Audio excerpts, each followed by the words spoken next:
Ladies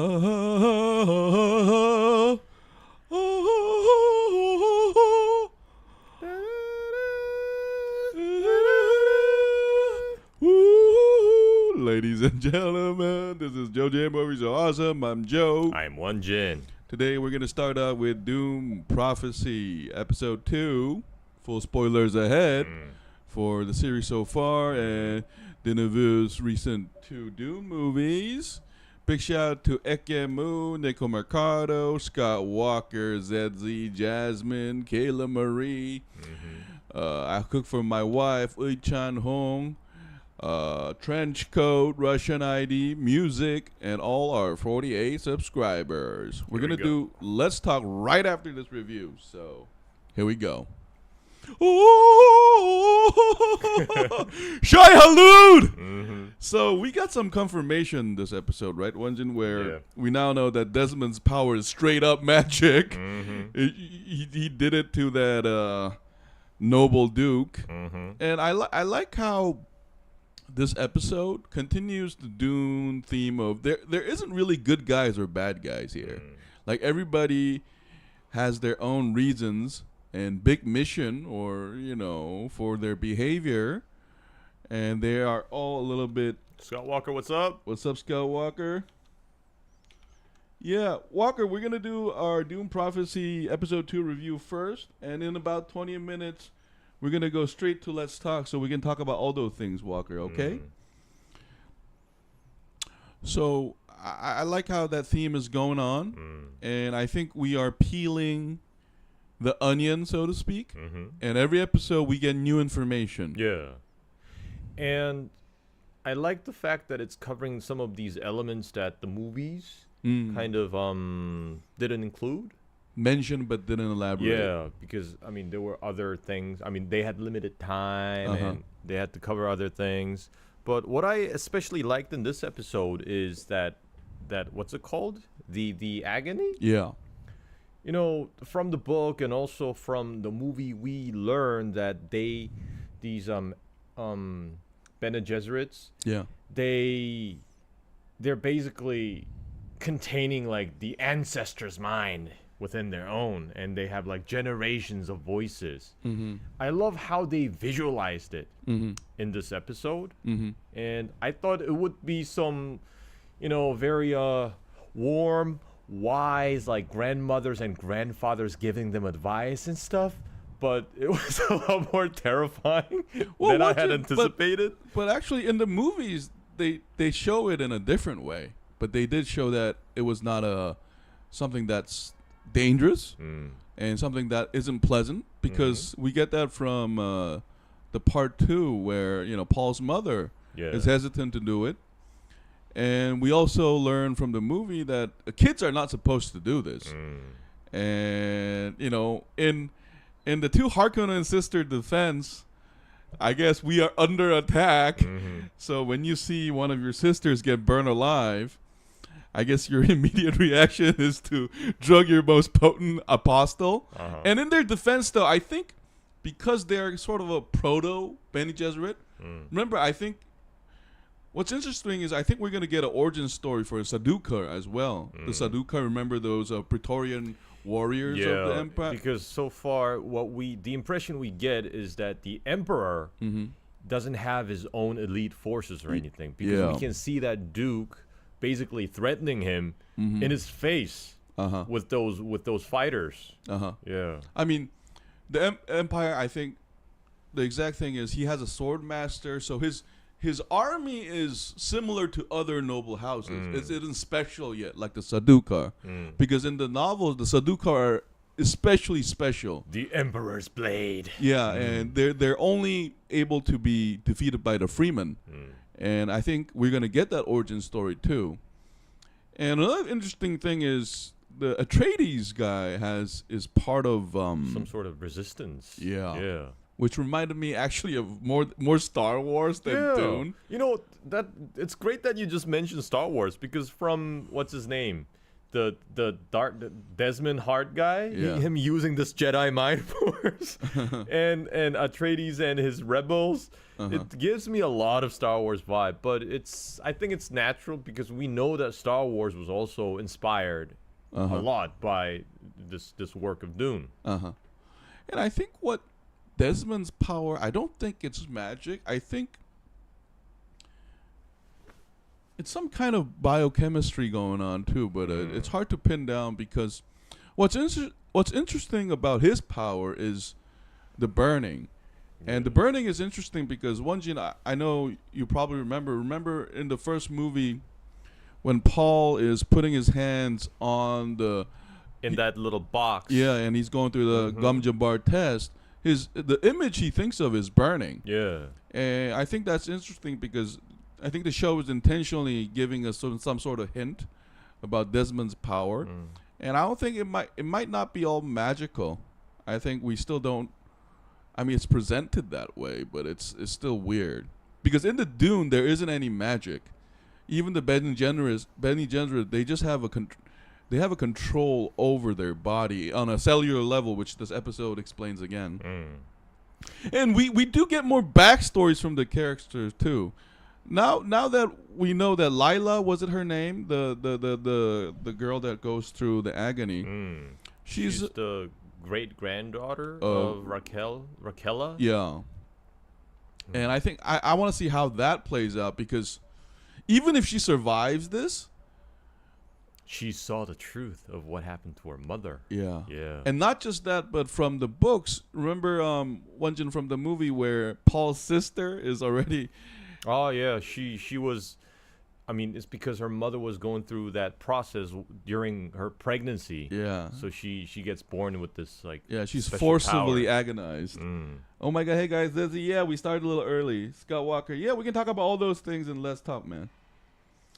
So we'll have to see what happens to her though. But I think we're heading towards a huge tragedy for Atreides, the Proto-Bene Gesserit mothers, because. What's interesting is the way they do the agony is like a proto version of what we saw in Dune.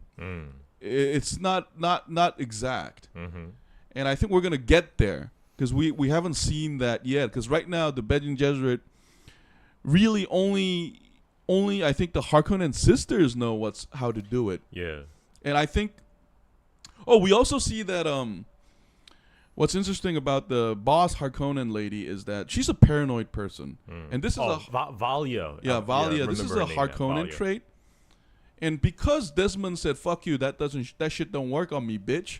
She's gonna do more like extreme measures, which is gonna be her undoing, but maybe Bene Gesserit's domination for the next 10,000 years. Yeah. So I think that's the story they're going with. I loved like how her immediate response to the threat of Desmond Hart was to just kill him.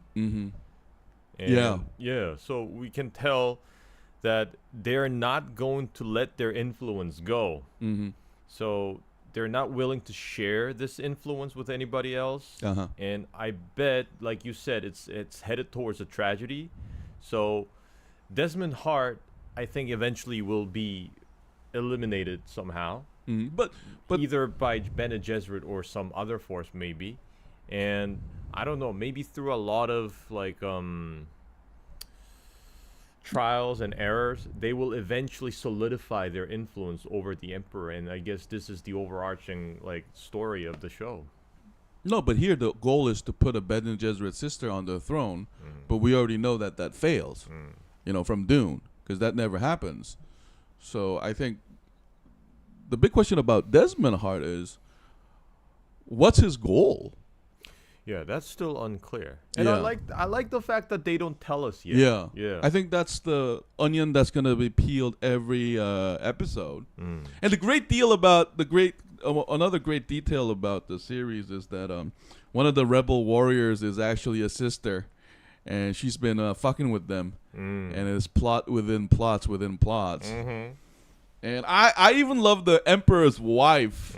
The queen is like the Queen of Sindra. Yeah, she's so well cast because as soon as she finds out that Desmond is useful, you know, she's like, time to weaponize this guy. This is nice.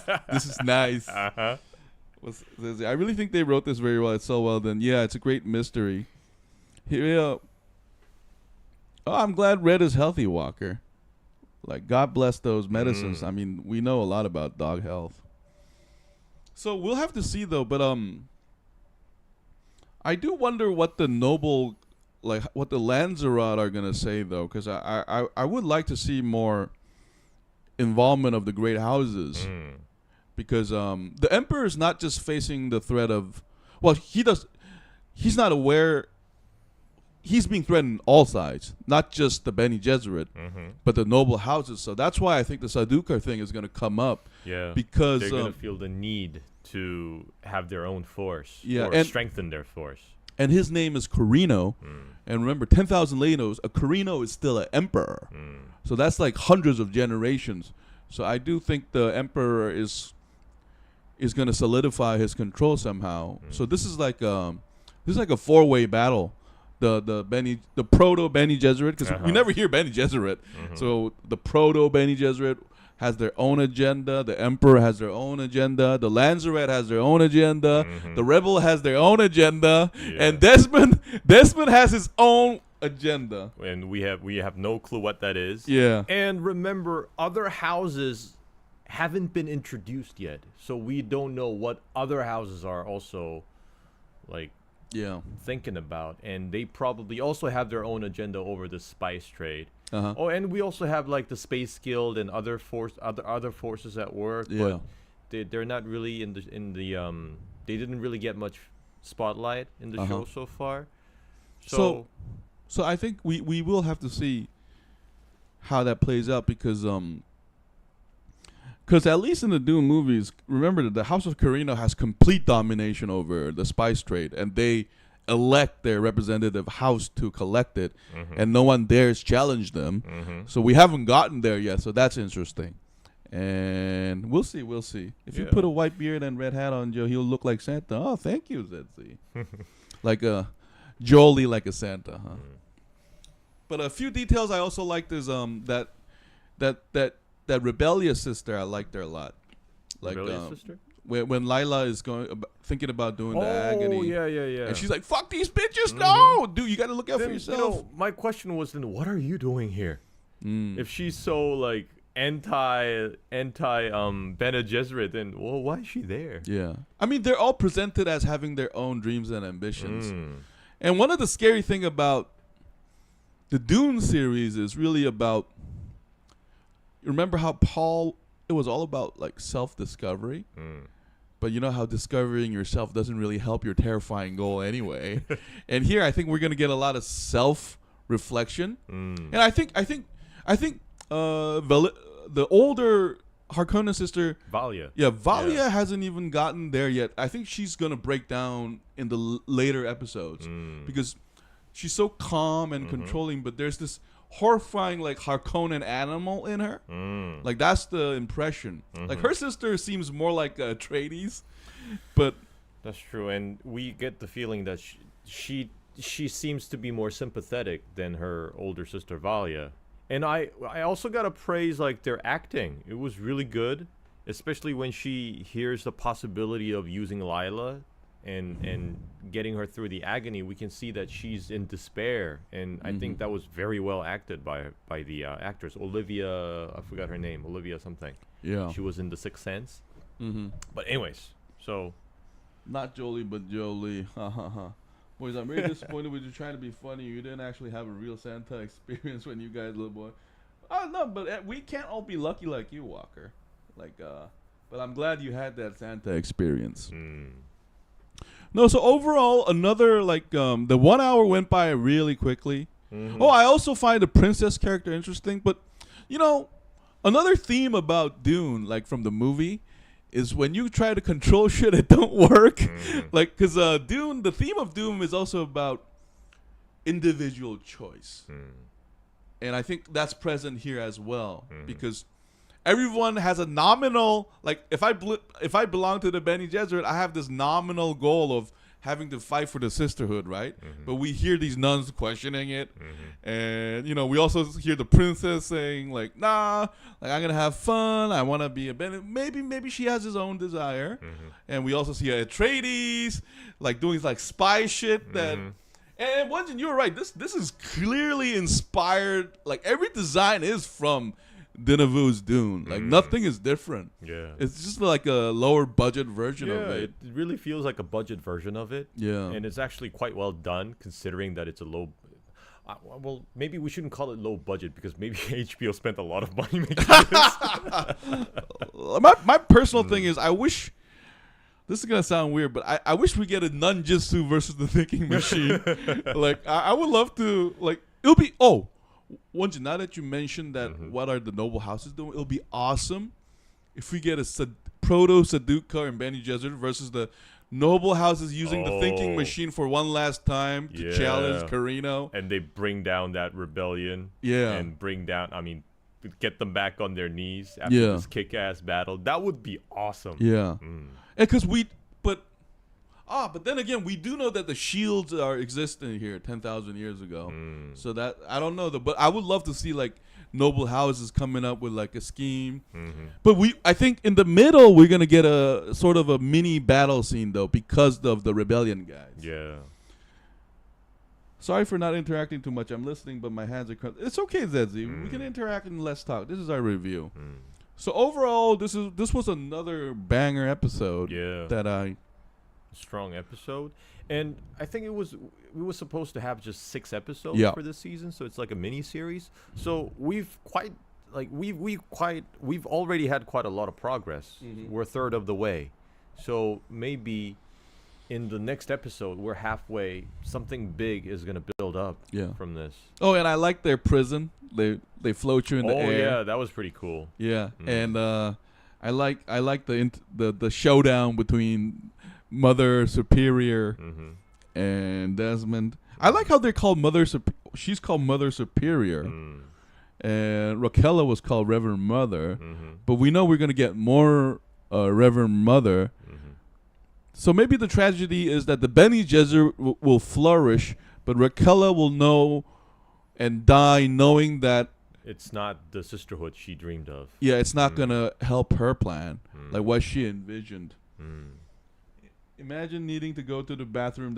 I thought about that too. Don't you think he's gonna the poops is gonna fall off? No, it's gonna float or something. Or maybe the poop will be suspended too in the air. Like floated and hit it in his face. But what is curious is how I did find it curious how spice is not mentioned enough. Are they just assuming that the space cocaine we keep seeing, like remember the Atreides? I mean, the prince banged the noble's daughter. I was like, please explain. Is that spice or space cocaine? And we just assume that it's some sort of a drug. Yeah, yeah. And I think we are gonna get more flashback scenes too because of the way they keep. I think we have to know. I think we're gonna get this episode of Valia versus Lila's mother. Remember, she's the one that Valia voice killed. Used the command to make her stab herself. Oh, another great scene I think is coming is, I think we're gonna see a bunch of nuns using the voice at the same time. Oh, like a chorus. Yeah. Yeah, that would be pretty interesting. And Won-Jin, didn't you wonder after watching Dune how like a Bene Gesserit would fight a Bene Gesserit? Pull down your hand. No, pull it up. Pull down your hand. No, pull it up. Shut your mouth. Yeah. Stop. Bring out the knife. No, you bring out the knife. Bring it down. And from like a third point of view, that would be freaking hilarious. No, but they're all just like facing each other and they're like doing stupid things. Yeah, no, but another Bene Gesserit watching will be like, this is the most awesome fight I have ever seen. It's like, shut up. No, you shut up. Yeah. I don't want to eat your tongue. What? Yeah. Oh, but another great thing I think will happen is like maybe Desmond, because I think we're gonna get like a Desmond fighting scene too. Because don't you get the impression that that's not his only power? like to do the fire thing. Yeah, we have no clue what else he's capable of. And also remember, he's a soldier. Mm-hmm. So, He's gonna have basic martial. Yeah, technique. he's combat ready. Yeah, but because he resisted the voice, I think that means he has the same power as the Bene Gesserit, where they can control their cellular thing too. So I think, and something is weird because Shai-Hulud, well, full spoilers, in the Dune, the sandworms are like, remember how the water kills them? Oh yeah, that's right. So they're not invincible. And Desmond's power is fire, so I wonder if you spray water at his face, something will happen. That's a great point, because he got the gift of power by the worm. Yeah. So maybe his weakness is also going to be water. Because this is spoiler territory, guys. Because Leto, who becomes the tyrant, he becomes the tyrant like the Leto the Second. Yeah, that's Paul Atreides' son. So he becomes that by injecting the baby sandworms in his body. So my question is, maybe Desmond has injected a baby sandworm to his body. That's why he has these facial scars. When Shai-Hulud swallowed him, it's not that Shai-Hulud really blessed him with some kind of magic power. Maybe his the sandworm's babies just went into his body, and that's what's keeping his powers. Sort of like infected by the worm. Yeah, because you have to assume that if a baby sandworm is injected in his body, it's gonna keep like letting out spice. So maybe he's like oversaturated with spice. Because even in the novels, Leto Second's weakness is water, like the sandworms. So maybe. But anyway, do we give a number grade, or do you have anything additional to say? I think that we pretty much covered all the bases. Yeah. I would give this episode... let's see. I would give this... a 9? Maybe 8? 8, 9? I'm not too sure. Uh-huh. Yeah. Yeah.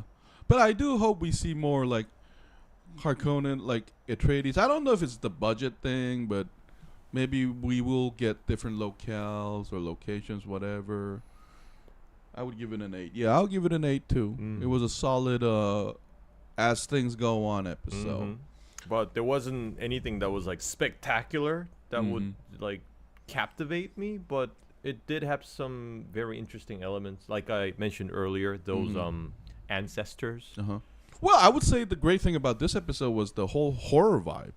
Like there's this, it's like something is always like murky and scheming in this world. It's like it's so Harkonnen. It's not Atreides at all. Where are the greeneries? Where are the water and beautiful things? And I don't see any of those. Maybe we'll get a scene of Arrakis too. Yeah, I agree. We have to see the whole series. But anyway, guys, that was our mini review of episode 2 of Dune Prophecy. We're going to take a very short break. And we'll be right back to do our Let's Talk session where we talk about anything, about everything. This has been JoeJin Movie So Awesome. I'm Joe. I'm Won-Jin. We'll see you guys in a bit. We'll Bye. be right back.